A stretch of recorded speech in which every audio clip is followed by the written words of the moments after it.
Bonjour à toutes et à tous, ravi de vous retrouver aujourd'hui pour le dernier jour des Assises 2025 de journalisme de Tours. Au cœur du plateau de l'EPJT, nous recevons aujourd'hui Bénédicte Vautelet, directrice juridique du Figaro et présidente de la commission de la carte professionnelle de journalisme. Bénédicte, bonjour. Bonjour. Est-ce que vous pouvez revenir très concrètement et très précisément sur ce qu'est cette carte de presse, à quoi elle sert et à qui qu'est-ce qu'elle permet aux journalistes ? Oui, volontiers.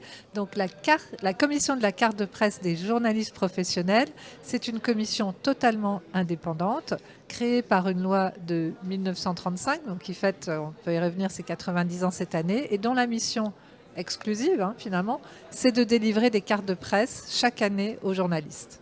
Et pour qu'un journaliste puisse avoir la carte de presse, qu'est-ce qu'il doit faire ?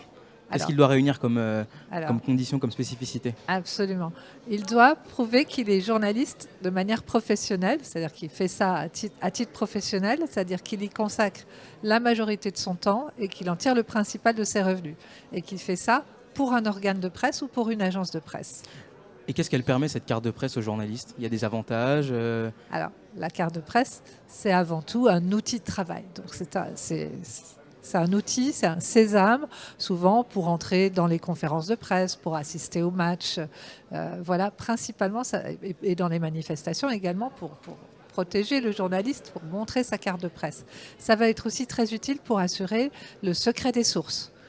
Grâce à la carte de presse, ça permet aussi plus facilement d'assurer le secret des sources.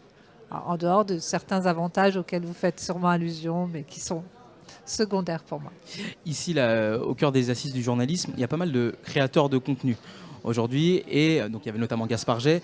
On pense aussi à Hugo Décrypte sur les réseaux sociaux. Est-ce qu'ils sont éligibles à cette carte de presse ? Ils peuvent l'être ou ne pas l'être, ça dépend ce qu'ils font. S'ils font du journalisme sur un support de presse, ils peuvent avoir la carte de presse. Et Hugo Décrypte, sauf erreur, je sais que je ne me trompe pas, a la carte de presse. Ils ont la carte de presse. Mais par exemple, Gaspard Jay n'a pas cette carte de presse. Pourtant, sur les réseaux sociaux, il est considéré, en tout cas par ses publics, comme un journaliste. Qu'est-ce qui diffère ? Est-ce que c'est la commission qui boude les créateurs de contenu ou est-ce que c'est vraiment la loi qui encadre ? Alors, plusieurs choses par rapport à ça. Il peut être considéré par lui-même ou par ses publics comme journaliste. Le terme journaliste n'est pas une appellation protégée, donc il peut se dire journaliste.